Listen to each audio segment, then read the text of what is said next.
Bonjour à tous, écoutez, bienvenue au colloque de l'ACFAS sur la perception des risques et comportements de prévention dans le contexte de la COVID-19.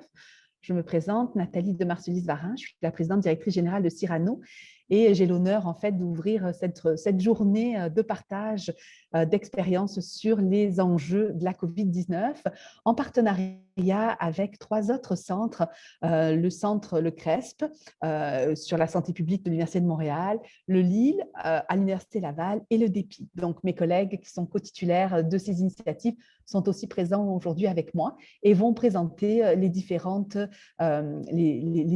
sessions que nous allons organiser. Alors, je vais partager mon écran. Je vais continuer. Je vais faire ma présentation. Voilà. Est-ce que vous voyez ma présentation? C'est correct.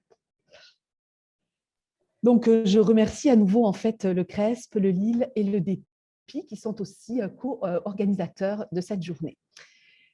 C'est évident que quand on s'est retrouvés en mars 2020 face à une situation qui était inattendue, en fait, anticipée. Alors évidemment, il y avait déjà des signes avant-coureurs depuis quelques mois, depuis un certain temps, mais c'est sûr que le public, en fait, la population en général, on a reçu un message 13 mars 2020 pour certains, où on nous a dit il y a un enjeu qui se passe et il y a un certain nombre d'éléments. Et à partir de là, on s'est retrouvé dans une situation où, évidemment, la communauté scientifique, le monde des médias, les décideurs publics se sont concertés, se sont vraiment mis en place pour pouvoir aider justement à faire face à une situation inédite, inattendue, qui était évidemment en fait une pandémie à l'échelle de la planète. Au Cyrano et avec l'ensemble des partenaires dont je vous ai présenté le titre tout à l'heure, nous nous sommes mobilisés aussi pour pouvoir aider finalement à amener des études, des données probantes, essayer de comprendre, essayer d'aider le gouvernement du Québec en particulier, la santé publique, les différents intervenants pour pouvoir les aider à mieux comprendre en fait comment à la fois appréhender évidemment cette situation, mais aussi à trouver des moyens pour pouvoir les aider et à prendre les bonnes décisions. Alors, aujourd'hui, on va parler évidemment de perception des risques, de perception du public, de préoccupation. Ce qu'on voit évidemment, c'est qu'il y a toute une série de données qui sont apparues. Donc là, j'ai pris quelques exemples évidemment de données qui sont disponibles. Nous avons en fait les données dans le monde entier. On peut avoir un suivi du cas de nombre de déclarés, de décès, de cas infectés en fait à travers les pays. Donc, on a un suivi qui peut être fait. C'est sûr que nous-mêmes, à l'échelle de la province du Québec, nous avons en fait des données qui sont en temps réel sur la COVID-19. Alors, avec le site du gouvernement qui nous donne des synthèses, l'évolution des données avec quelques informations sur notamment, par exemple, les cas confirmés selon le groupe d'âge.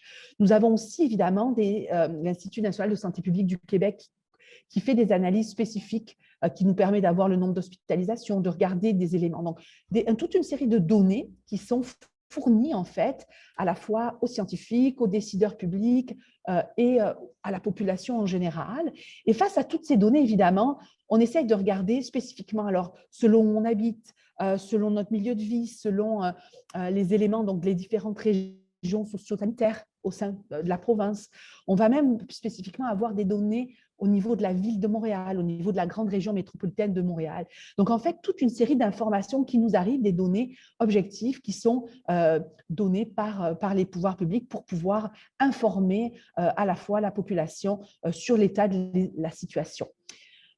Au Cyrano, on a plusieurs projets qui ont été faits où on a essayé d'aider et d'amener en fait des informations pour voir comment, par exemple, les travailleurs, quel était leur niveau de risque de transmission au sein des différentes professions, au sein des différents secteurs d'activité, évidemment avec une volonté de se poser des questions sur est-ce qu'il faut réouvrir, est-ce qu'il faut confiner certains secteurs d'activité par exemple. Et donc, c'est de l'information qui a été fournie là encore pour pouvoir aider à prendre les bonnes décisions, pour pouvoir à s'assurer dans ce contexte-là à la fois de s'assurer de prévenir la transmission virale du virus, mais aussi en fait de regarder l'impact économique que ça pourrait avoir. On a tout l'enjeu au niveau de la vaccination. Donc là, des sites qui se mettent en place pour nous aider à comprendre en fait l'évolution de la vaccination, le nombre de vaccinés, le nombre de personnes, par exemple, par catégorie d'âge. Mais c'est important évidemment aussi de voir que toute cette information qui est apportée l'est fait dans un contexte en fait grandissant au niveau des médias. Alors là, j'ai mis quelques exemples, évidemment, de chercheurs qui ont participé à divulguer l'information, à donner leur avis d'experts sur les réseaux publics à travers les différentes, finalement, plateformes qui nous sont radio, télé, tout ce qui est journaux, évidemment, presse-papier. Et on voit, évidemment, des grands titres. Alors là, la plupart des participants au panel aujourd'hui font partie, en fait, de ces chercheurs qui ont été identifiés et qui ont pu permettre de participer au débat public. Et évidemment, dans la sphère des réseaux et des médias sociaux, on a aussi en fait toute l'information qui est divulguée par évidemment les tweets, notamment là c'est l'exemple de Twitter, puis on est capable aussi, on va le voir aujourd'hui, à la fois d'analyser ce qui se dit dans les médias, comment la population le perçoit, ce qui dit au niveau des réseaux sociaux, comment évidemment la population transmet en fait cette information-là. Donc là c'est un exemple et on le verra avec une présentation aussi cet après-midi, mais on voit les mots-clés qui ressortent, là c'est uniquement les tweets en français, mais on voit aussi que par exemple l'heure à laquelle les gens vont tweeter est souvent reliée à l'heure à laquelle il va y avoir comment dire, une conférence de presse, par exemple, du gouvernement. Donc, on a toute une série d'informations qui nous vient. Évidemment, il y a aussi les sondages qui sont faits auprès de la population. Là, j'ai pris l'exemple d'un sondage, mais on va le voir. Il y a plusieurs sondages qui sont faits à travers le monde par, évidemment, on essaie de voir quelles sont les attitudes, les perceptions, les préoccupations, comment les gens réagissent en fait, par exemple, aux différentes mesures qui sont prises et qui sont mises en place par le gouvernement, que ce soit les mesures de santé publique, de sécurité sanitaire, le confinement. Tous ces éléments-là, en fait, vont être intéressants et ça va faire partie de la discussion aujourd'hui, en fait. Donc, c'est mon grand plaisir de vous présenter à travers cette introduction où on va parler de perception des risques, on va parler de préoccupation de la population, on va aussi parler de communication, de messages. Et donc, on a évidemment une journée qui va être très riche en échanges. Ravi d'avoir tous ces collègues qui vont nous présenter leurs différents travaux. Ravi aussi de pouvoir mettre en avant nos jeunes chercheurs, nos professionnels de recherche, des étudiants de maîtrise, notamment de doctorat, qui vont aussi partager en fait les résultats de leurs travaux. Alors, je suis vraiment très fière en fait d'ouvrir ce colloque. Et je vais tout de suite en fait annoncer en fait la première conférence d'ouverture de Monsieur Karl Hardy Dubois. Alors Karl, bonjour, merci, ravi d'être de t'accueillir aujourd'hui pour présenter en fait cette conférence d'ouverture. Donc, Karl Hardy Dubois, pour les gens qui nous regardent, est professeur titulaire et directeur du département gestion d'évaluation et de politique de santé publique de l'Université de Montréal. Il était également doyen de l'école de santé publique, chercheur régulier au centre de recherche en santé publique, le CRESP, au centre de recherche interaction du SUS du nord de l'île de Montréal et au réseau de recherche en intervention en sciences infirmières du Québec, le RISC. Et il est également chercheur au Cyrano. Donc, ravi de t'accueillir aujourd'hui pour lancer en fait les échanges autour en fait de la perception des risques et de la santé publique. Merci beaucoup. Merci Nathalie, bonjour tout le monde. Merci pour cette invitation et surtout merci de m'offrir cette tribune pour parler de santé publique. J'aurai en fait deux principaux messages qui vont servir de fil conducteur à la présentation de ce matin. Le premier message qui découle des événements des derniers 14 mois, c'est l'urgence que nous avons de porter davantage attention aux formes diverses que peuvent prendre les menaces à la santé publique. Cette pandémie est dévastatrice, mais aussi dévastatrice soit-elle, elle n'est peut-être que la pointe de l'iceberg. Et ces effets, on l'a vu, ont été en fait exacerbés par d'autres problèmes qui sont moins spectaculaires qu'une pandémie, mais qui ne sont pas moins importants, qui ne sont pas moins menaçants pour la santé des populations. Le deuxième message, c'est qu'on ne peut échapper à l'obligation de renforcer nos systèmes de santé publique si on veut créer des systèmes de santé qui sont plus résilients ou des sociétés qui sont plus résilientes. Commençons par les éléments du premier message. Donc, cette urgence de porter attention aux formes diverses que prennent les menaces à la santé publique. Naturellement, cette pandémie de COVID-19 à l'échelle planétaire, ça a constitué une sorte d'école, une formidable classe qui collectivement a changé notre compréhension de ce qu'est la santé publique et de sa place dans nos sociétés. Mais je dirais plutôt que cette pandémie nous a forcés à trois constats. Trois constats sur lesquels je vais passer rapidement. Des constats qui nous indiquent l'importance du rôle que doit jouer la santé publique à court terme pour enrayer cette crise. Mais ce sont trois constats qui nous indiquent aussi que ce rôle de la santé publique doit dépasser le court terme pour s'inscrire dans une vision à plus long terme. Je commence par le premier constat, c'est l'omniprésence de la santé publique. Ce qu'on a vu dans la dernière année, c'est à quel point la santé publique est omniprésente et porte son empreinte sur tous les aspects de notre quotidien. Ce que nous avons vu, c'est que quand la santé publique est menacée, ce sont tous les aspects de la vie sociale et économique qui sont affectés, que ce soit nos interactions avec les autres, notre occupation du territoire, notre mobilité, nos modes d'approvisionnement, nos divertissements, l'exercice même de nos droits fondamentaux. Ce sont tous ces aspects qui sont menacés. Donc, ça veut dire que la capacité que nous avons à mener les activités de base qui fondent même nos sociétés, c'est tributaire de la capacité des institutions de santé publique à assumer leurs responsabilités, leurs fonctions en matière de santé de la population. Ce constat nous amène à dire que les investissements en santé publique, c'est nécessaire, pas seulement pour protéger la santé, mais c'est aussi pour assurer les conditions de fonctionnement même de nos sociétés. Le Bureau du vérificateur général du Québec a estimé le coût de cette pandémie à 21 milliards de dollars jusqu'ici. Réfléchissez, si on investissait une infime partie de cette somme en santé publique, on pourrait réduire l'ampleur des coûts catastrophiques que de telles crises engendrent à l'avenir. Deuxième constat, c'est que la santé humaine, c'est la résultante d'un ensemble d'interrelations entre des facteurs individuels et des facteurs sociaux, politiques, économiques et culturels.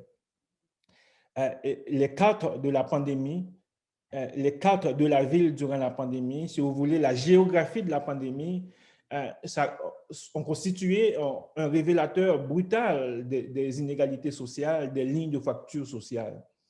Ce qu'elles nous ont montré, ces cartes, c'est que la pandémie n'affecte pas de la même façon les groupes sociaux, les quartiers, les communautés.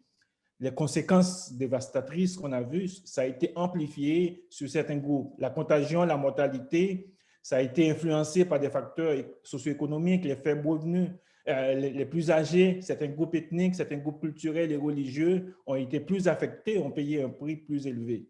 Même les mesures de rémédiation qu'on a prises, qu'on parle du confinement, le délestage de certains services, les restrictions à l'utilisation des espaces publics, les restrictions à l'utilisation de certains équipements collectifs, ces mesures ont aussi touché plus lourdement certaines communautés, certains quartiers. Pourquoi? Parce que leurs membres étaient déjà confinés dans des logements exigus, parce que leurs membres étaient déjà confrontés à des situations de précarité, parce que aussi ces mesures venaient en quelque sorte perturber les réseaux traditionnels de soutien, les réseaux traditionnels d'entraide sur lesquels ces communautés pouvaient compter. Donc, ce deuxième constat porte attention à des problèmes qui sont exacerbés par la pandémie, mais qui existaient déjà, qui sont latents, qui sont chroniques et qui sont autant de menaces à la santé des populations. Donc, pour maintenir la santé des populations, les institutions de santé publique ont encore ici un rôle à jouer pour prévenir ces situations de précarité, identifier les groupes qui y sont exposés, mettre en œuvre des interventions qui vont permettre de soutenir ces groupes plus vulnérables. Et le troisième constat, c'est que la santé publique ne se résume pas à la santé humaine. Pourquoi? Parce que la santé humaine, c'est la résultante des interactions que nous entretenons avec les populations animales, avec les populations végétales et avec divers écosystèmes qui nous entourent. Donc, ça veut dire que la santé publique, c'est aussi question de la santé de ces divers écosystèmes. Retournons un peu à la genèse de cette pandémie à Wuhan. Cette pandémie trouve sa genèse dans un ensemble de conditions qui témoignent de ces interactions. On avait des étendues forestières qui sont riches en faune, des concentrations humaines en périphérie de ces étendues forestières, des interactions hommes-animaux qui libèrent les vecteurs de contagion et des échanges qui favorisent la circulation rapide de ces vecteurs partout dans le monde. Voilà une équation pandémique qui est susceptible de se reproduire. Et cette équation pandémique, si vous voulez, montre que les changements climatiques, diverses activités humaines, comme la déforestation, comme l'urbanisation massive, ces activités humaines, les changements climatiques, ces éléments, ces facteurs en quelque sorte qui dérèglent les écosystèmes, ça pose un risque potentiellement catastrophique pour la santé des populations, menace notre vie au quotidien et potentiellement même notre survie. Encore ici, les institutions de santé publique ont un rôle à jouer à long terme pour promouvoir une seule santé, donc pour développer des interventions qui doivent protéger la santé humaine, mais protéger en même temps la santé animale et la santé des divers écosystèmes qui nous entourent. Donc voilà donc trois constats qui suggèrent que le développement des capacités en santé publique, c'est un engagement à long terme et c'est une condition sine qua non, non seulement pour maintenir la santé des populations, mais aussi pour contrer les effets de ces divers facteurs qui posent des menaces à la viabilité de nos sociétés. Les systèmes de santé publique, c'est certainement important pour minimiser nos vulnérabilités à des chocs brutaux comme une pandémie, mais aussi ils sont importants pour réduire nos vulnérabilités à d'autres formes de stress, d'autres problèmes chroniques auxquels nos sociétés sont exposées, les inégalités socio-économiques, les maladies chroniques, les changements climatiques, et tout ça demande un engagement à long terme en santé publique. Voilà pour le premier message. Le deuxième message, c'est au cours de la dernière année, on a beaucoup parlé de résilience des sociétés, résilience des systèmes de santé, capacité à s'adapter à des difficultés imprévues, à résister à ces situations dangereuses, à en minimiser les dommages. Mais l'hypothèse que je vous propose, c'est que pour avoir des sociétés, des systèmes de santé qui soient plus résilients, il faut à la base renforcer les systèmes de santé publique. Et pour comprendre le rôle de la santé publique dans cette notion de résilience, je vous propose de saisir la résilience dans sa triple dimension temporelle, avant la crise, pendant la crise et dans la post-crise. Prenons la première dimension temporelle, avant la crise, la préparation à la crise. Donc, la résilience, c'est d'abord une question de préparation aux crises, d'anticipation des crises, de réduction des vulnérabilités aux crises à défaut de pouvoir les éviter. On a beaucoup parlé au cours de la dernière année du niveau de préparation de nos systèmes de santé face à la crise actuelle, leur capacité à déployer l'ensemble des ressources humaines, physiques, informationnelles, technologiques pour répondre à la crise et prévenir ses effets catastrophiques.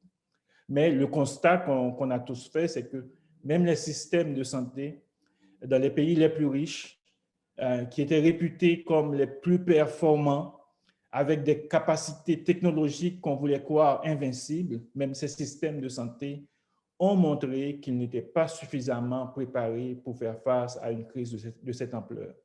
Pour la plus grande part, ces systèmes de santé ont été désemparés, ont été surpris lorsque la crise a éclaté. Et ce déficit de préparation a coïncidé dans la plupart des pays avec une érosion lente des systèmes de santé publique et des capacités en santé publique, dont les manifestations ont été multiples: la réduction des budgets de santé publique, la marginalisation du secteur de la santé publique dans les systèmes de santé, les déficits en ressources humaines et en expertise en santé publique, les déficiences des systèmes d'information et de surveillance, les ruptures des chaînes d'approvisionnement, autant d'éléments, autant de manifestations de cette érosion lente des capacités en santé publique. au début de la crise, ce qu'on a vu dans les pays les plus riches, c'est un étalage des capacités technologiques hospitalières. Je vous rappelle ces immenses navires hôpitaux qu'on a vus déployés dans la rade de New York et de Los Angeles, les TGV ambulances qui ont été utilisés en France. Mais ce qu'on a vu aussi de manière éloquente, ce sont les limites de ces capacités, que ce soit pour contenir la propagation du virus ou encore pour restaurer la santé des personnes infectées et empêcher l'hécatombe qu'on a vu dans plusieurs pays. En fait, les pays qui s'en sont le mieux sortis, qui ont pu limiter les dommages, ce sont ceux qui ont pu déployer rapidement des capacités de santé publique pour les interventions que constituent le dépistage, le traçage, la surveillance et l'information. La deuxième dimension de la résilience, donc l'adaptation à la situation de crise. Donc, au-delà de la préparation, une fois que la crise est déclenchée, la résilience, c'est alors question de pouvoir absorber le choc, pouvoir s'adapter, pour résister, amortir l'impact du choc. On peut ici concevoir la résilience comme une forme de réponse adaptative des systèmes qui leur permettent de minimiser les dommages, de minimiser les pertes, de minimiser les effets indésirables. Et encore ici, dans un contexte de crise sanitaire, la santé publique est au cœur de ce processus d'adaptation. Et l'élément clé ici, je dirais, c'est la gouvernance.